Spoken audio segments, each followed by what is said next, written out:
सोनामुखी, हरड़, मुलेठी जैसी अनेक जड़ी बूटियां और हजारों वर्षों का प्राचीन आयुर्वेदिक ज्ञान इस एक बोतल में समाया हुआ है। कायम टैबलेट, आपकी खुशियों का साथी। केरल का विश्व प्रसिद्ध तीर्थ स्थल सबरीमला एक बार फिर से गंभीर विवाद के केंद्र में है। लेकिन इस बार मामला श्रद्धा या परंपरा का नहीं बल्कि मंदिर की देव प्रतिमाओं पर चढ़ाए गए सोने की कथित चोरी का है। आरोप यह है कि मूर्तियों और मंदिर के कई हिस्सों पर चढ़ी सोने की परत को हटाकर उसका एक बड़ा हिस्सा गायब कर दिया गया था। ये मामला पहली बार साल 2019 में सामने आया था, लेकिन अब एसआईटी की जांच और हालिया गिरफ्तारियों के बाद ये फिर से सुर्खियों में आ गया है।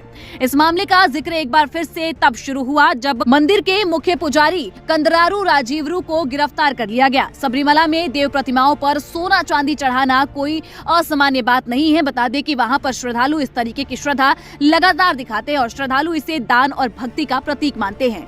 लेकिन इसी परंपरा से जुड़ा सोना अगर चोरी हो जाए तो ये सिर्फ आर्थिक अपराध नहीं बल्कि करोड़ों भक्तों की आस्था पर चोट माना जाता है। यही वजह है कि ये मामला अदालत से लेकर आम लोगों तक गहरी प्रतिक्रिया पैदा कर रहा है। इस विवाद की जड़ों की अगर हम बात करें तो ये साल 1998 से 99 तक जाती है। उस समय करीब 30 किलो सोना दान किया गया था, जिससे भगवान अयप्पा की मूर्ति, मंदिर के स्तंभ, दरवाजों के मेहराब और विभिन्न धार्मिक पैनलों पर सोने की परत चढ़ाई गई थी। और ये सोना भगोड़े उद्योगपति विजय माल्या की ओर से दान किया गया था। हालांकि आज वो खुद इस केस में आरोपी नहीं है, लेकिन जिस सोने को लेकर आज चोरी का आरोप है उसकी मूल आपूर्ति से उनका नाम जुड़ा हुआ है। असल विवाद साल 2019 में तब सामने आया जब मंदिर के द्वारपालक देवताओं की मूर्तियों और कुछ अन्य हिस्सों पर चढ़ी सोने की परत को मरम्मत और दोबारा गोल्ड प्लेटिंग के लिए हटाया गया। और उस समय करीब 42 किलो 800 ग्राम सोने की प्लेटें निकाली गई थी और उन्हें चेन्नई की एक निजी एजेंसी को भेजा गया था। लेकिन जब ये प्लेटें वापस लौटी तो उसका वजन सिर्फ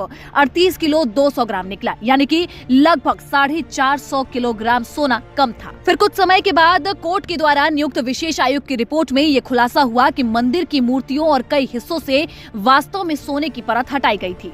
इस मामले में सबसे विवादित पहलू ये रहा कि आमतौर पर मंदिर की मरम्मत परिसर के भीतर ही होती है, लेकिन साल 2019 में उन्नी कृष्णन पोटी को मूर्तियों और सोने की प्लेटों को बाहर ले जाने की अनुमति दे दी गई थी। लेकिन इस मामले में अब एसआईटी की ओर से कुछ नए खुलासे किए गए हैं, कुछ नए सबूत सामने आए हैं, जिसके बारे में हमारे वरिष्ठ पत्रकार नीलू रंजन ने जानकारी दी है। देखिए ये खास रिपोर्ट। 1999 में या 2000 में 30 किलो सोना जो है वो दान किया गया था और विजय माल्या जो भगोड़ा है, जो वो आर्थिक अपराधी लंदन में रह रहा है, विजय माल्या जो है उन्होंने दान किया था उसको।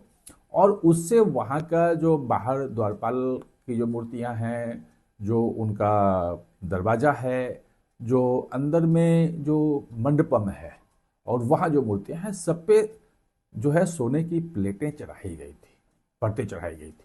उसमें एक साजिश हुई और उस साजिश के तहत कहा गया कि इन जो प्लेटें चढ़ाई गई हैं वो बहुत पुरानी हो गई हैं, 20-22 साल हो गए हैं, तो इनको ले जा कर के निकाल के और फिर नए सिरे से चढ़ाई जाए ताकि उसकी चमक आ जाए। और उसी में चोरी हो गई। बात आई सामने ये कि जो द्वारपाल और जो दरवाज़ा जो था, मुख्य दरवाज़ा जो है, उसके जो सोने का जो फिर दोबारा प्लेटिंग की गई तो उसमें 4.5 किलो सोना गायब हो गया। ये मामला थोड़ा बहुत जुलाई में आया था सामने कि इस ढंग की कुछ बात हुई थी और इसको देखते हुए भगवान अयप्पा और सबरीमाला का कहीं जो जनता में आक्रोश न चला जाए, तो इसलिए बिजन सरकार ने 20 सितंबर को वहाँ पे ग्लोबल अयप्पा संगमम भी करवाया था। और ये दिखाने के लिए, जब सीपीएम की सरकार है, अयप्पा के खिलाफ जो हुआ था 2018-19 में आप देख चुके हैं कि सबरीमाला कैसे विवाद हुआ था, कैसे वहाँ लोगों को जो पुरानी मान्यता है उसको तोड़ने की कोशिश की गई थी।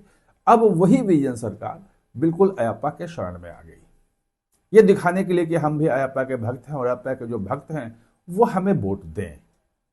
अब हुआ क्या कि जब ये बात आई तो जब मामला उठने लगा, तूल पकड़ने लगा, तो विजन सरकार ने उसमें एसआईटी बना दी, वो जांच कर रही है। और आज ही जो मुख्य पुजारी वहाँ का था उसको भी गिरफ्तार किया है।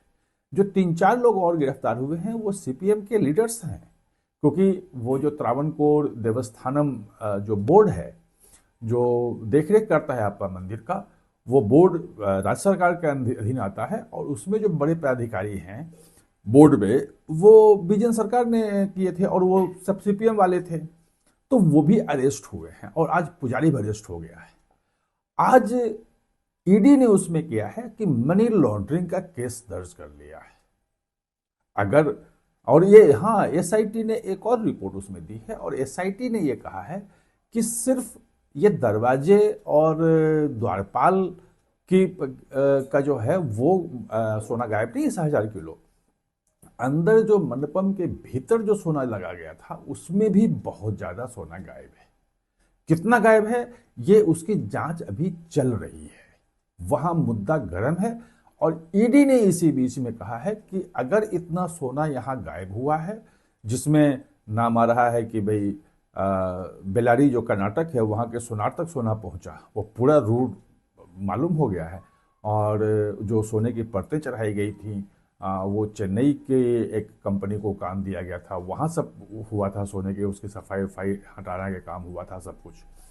तो उस मामले में ये माना जा रहा है कि वो जो पैसे गए हैं वो लोगों के पास गए हैं। इतना सोना अगर वहाँ से गायब हुआ है तो उसके बेनिफिशियरी कौन कौन लोग हैं, जो कहा जा रहा है।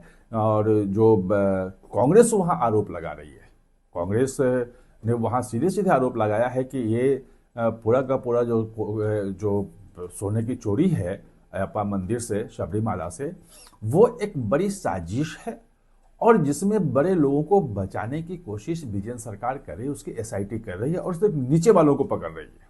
क्योंकि मुद्दा बन गया है, पब्लिक सेंटिमेंट का है, इसीलिए वो नीचे वालों को पकड़ के जनता के पब्लिक सेंटिमेंट को दबाना चाह रही है और इसमें सीबीआई की जांच की मांग हो रही है। खैर, सीबीआई की जांच तो जब स्टेट गवर्नमेंट देगी जांच तब होगी, या हाई कोर्ट सुप्रीम कोर्ट उसको सीबीआई को कहे तब जांच कर सकती है, सीधे सीबीआई नहीं जा सकती है। और हाई कोर्ट उसकी मॉनिटरिंग कर रहा है, लेकिन ईडी को तो कोई रोक है नहीं।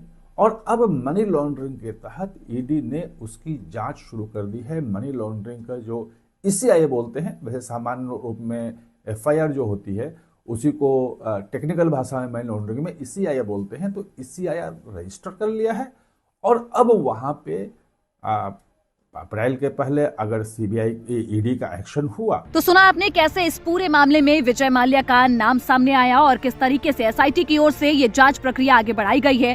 सितंबर 2025 की बात करें तो केरल हाई कोर्ट ने मामले की गंभीर सुनवाई शुरू की है। अदालत ने एसआईटी द्वारा जुटाए गए पुराने नए फोटो और दस्तावेज देखे और पाया कि मरम्मत के नाम पर जो कुछ हुआ वो सामान्य प्रक्रिया से काफी अलग था। जजों ने कहा कि पूरे रिकॉर्ड को देखने पर इस मामले की गंभीरता साफ झलकती है। एसआईटी की ताजा रिपोर्ट के अनुसार मंदिर के प्रभा मंडलम, शिव मूर्ति, व्याली रूपम, सोपानम और गृहगृह से जुड़े कई हिस्सों में लगी तांबे की प्लेटों से भी सोना निकाला गया। हालांकि भगवान अयप्पा की मूल मूर्ति से सीधे सोना गायब होने की जो पुष्टि है वो अभी तक नहीं हुई है, लेकिन मंदिर की पूरी संरचना पर चढ़ाई गई सोने की परत साल 1998 से 99 के दान से ही बनी थी और उसी से छेड़छाड़ होने के सबूत मिले हैं। अब तक इस मामले में 11 लोगों को गिरफ्तार किया जा चुका है और इस पूरे मामले में विजय माल्या का बात करें तो विजय माल्या का नाम इसलिए चर्चा में है क्योंकि जिस 30 किलो सोने से मंदिर की संरचना को सजाया गया था वो उन्हीं के दान से आया था। यानी आज जो सोना चोरी या गायब होने का आरोप झेला जा रहा है